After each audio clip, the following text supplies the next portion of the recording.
Oui, comme vous venez de le constater, nous venons de déposer notre requête pour le report des élections qui étaient prévues pour le 20 décembre 2023. Nous venons de déposer cette requête auprès du président de la CENI et aussi avec une copie auprès du président de la Cour constitutionnelle. Nous avons aussi adressé une autre lettre au président de la Cour constitutionnelle et pour qu'il puisse aussi euh, saisir aussi et à son tour aussi le président de la CENI pour l'interpeller par rapport aux préoccupations que nous avons posées.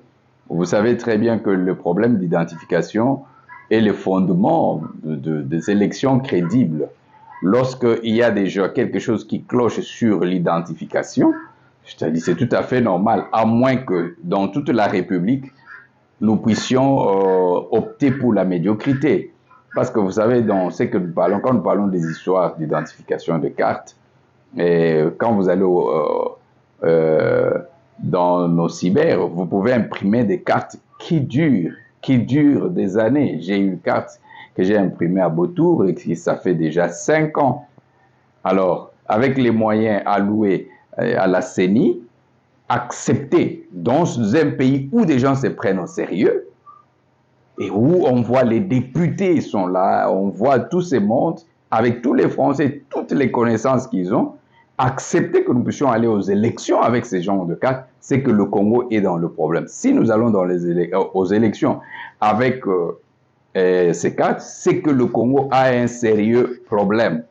Et les gens me posent la question de savoir pourquoi j'attendais. Mais j'attendais, je pensais que et, dans les tractations, c'est que les autres étaient en train de faire, c'est-à-dire il y aurait des réactions, mais c'est qu'on a constaté qu'on était d'accord que le président Kadima puisse seulement expliquer des choses. Il n'y a pas d'explication.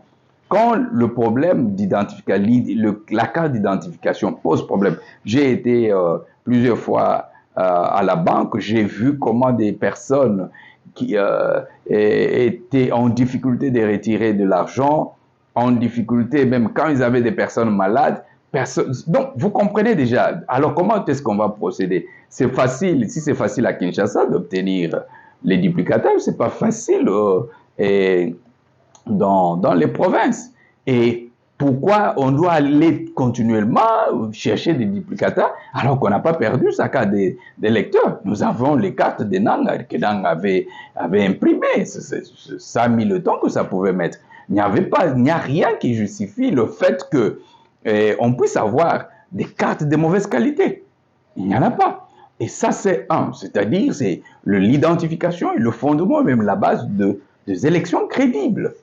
Quand l'identification pose des doutes, c'est mieux que nous puissions arranger d'abord, dans le temps de Kabila, il y a eu le glissement, et dans le glissement, il y a eu certains arrangements. Vous savez qu'il est plus facile de procéder à un arrangement, c'est-à-dire consulter les politiciens et à trouver des points d'entente pour que les élections soient prolongées de quelques mois, le temps que on puisse arranger toutes choses. Mais plus difficile de maîtriser la contestation. Une contestation issue de problèmes d'identité. Parce qu'il suffit qu'on proclame un candidat et tout le monde se lève pour dire que non, c'est moi qui devrais, c'est moi, parce qu'il y a eu... On ne peut plus contrôler en ce moment-là. Alors, le peuple congolais, nous avons le choix à faire. Le choix à faire, c'est d'aller aux élections avec ces cartes-là, comme ça y est, et s'attendre à une contestation que nous ne pourrons pas maîtriser. Et ça sera le bain de sang. Même dans Kinshasa, ça sera le bain de sang. Oui, il y aura contestation. Vous avez suivi l'abbé, le monseigneur, le cardinal Ambongo. Je vous ai dit cette histoire qu'au fait, on tire, vous voyez, cardinal Ambongo, donc, ils sont préparés pour les désordres, pour la guerre, pour le sang. Quand il dit, donc, dans le sens, on organise les élections, non, ça sera encore comme ça. On n'organise pas, ça sera. Donc, en fait, nous sommes dans une logique où il y a un candidat avec des partisans qui veulent à tout prix qu'il y ait les désordres. Mais nous n'allons pas aussi leur donner, c'est notre devoir. L'article 64, quand nous parlons de l'article 64, c'est aussi dévier les méthodes et les stratégies engagées pour mettre l'État, le pays dans l'insécurité. Ça, c'est mettre le pays dans l'insécurité. Alors, pour cela, le Conseil national des apôtres au Congo c'est met au devant pour sensibiliser. Notre devoir, c'est d'éclairer, d'illuminer et de sensibiliser. Et les autres acteurs politiques peuvent, en tout cas, si nous avons des intellectuels dans ce pays, je crois que la moindre des choses, c'est d'emboîter le pas, tel que le Conseil national des apôtres vient déposer l'acte. Donc, et les confessions religieuses, nous leur demandons aussi donc d'aller dans ce sens, de soutenir cette action du Conseil national des apôtres pour que les élections soient donc crédibles. Et il faudra que l'identification soit bien, soit des qualités, Donc, nous pensons que Denis Kadima pourra réagir positivement à notre requête. Nous avons réservé aussi une copie au président de la République. Nous pensons aussi que le président de la Cour constitutionnelle pourra contacter Denis Kadima pour lui poser le problème de ce qu'il a reçu comme correspondance. Nous avons réservé aussi une copie au président de la République pour la lettre que nous avons adressée au président de la Cour constitutionnelle. Alors, maintenant, c'est aussi à nous, le peuple, qui veut partir, qui veut sacrifier les membres de sa famille.